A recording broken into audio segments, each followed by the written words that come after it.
Alors, pour l'ensemble de définition de la fonction k, donc on remarque qu'on a racine de f de x. Donc on sait que dans une racine, on doit mettre que des nombres positifs.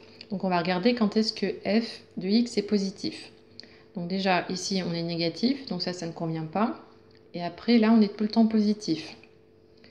Donc les x qui conviennent, c'est de 2 à 12. Donc l'ensemble de définition de k, c'est 2, 12. Donc pour 2, f vaut 0, f de 2 est égal à 0. Donc on aura 2 racines de 0 moins 2.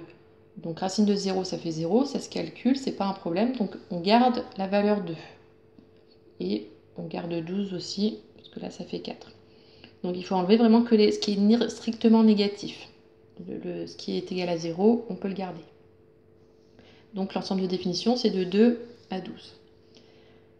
Donc on commence par avoir racine de f. Donc pour avoir les variations de racine de f, donc déjà, toute cette partie-là, c'est pas dans l'ensemble de définition.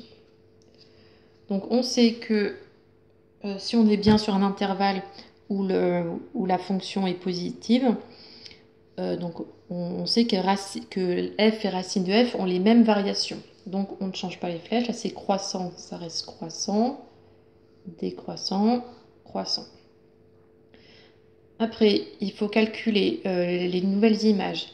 Donc pour passer là, on a fait la fonction, on a appliqué la fonction racine. Donc on va prendre la racine de tous les nombres. Donc racine de 0, ça fait 0. Racine de 9, 3. Racine de 2, ben, ça ne se calcule pas, racine de 2. Et racine de 4, 2. Ensuite, on multiplie par 2. Donc 2 racine de f.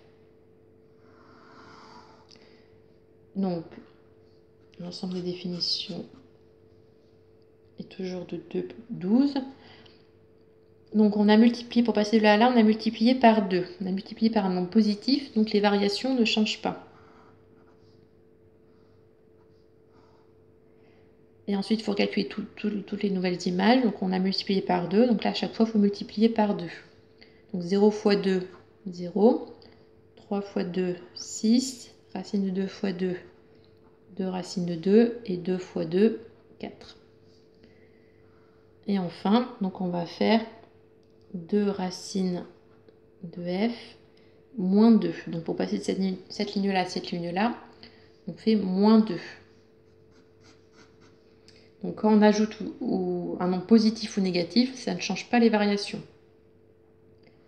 Donc on ne change pas les variations. Par contre, il faut recalculer toutes les images. Donc pour passer de cette ligne-là à cette ligne-là, on a fait moins 2. Donc sur toutes les images, on va calculer en faisant moins 2 pour trouver la nouvelle image. Donc 0 moins 2, moins 2. 6 moins 2, 4. 2 racines de 2 moins 2, on laisse comme ça. Et 4 moins 2, 2. Et là, on obtient le tableau de variation de la fonction k.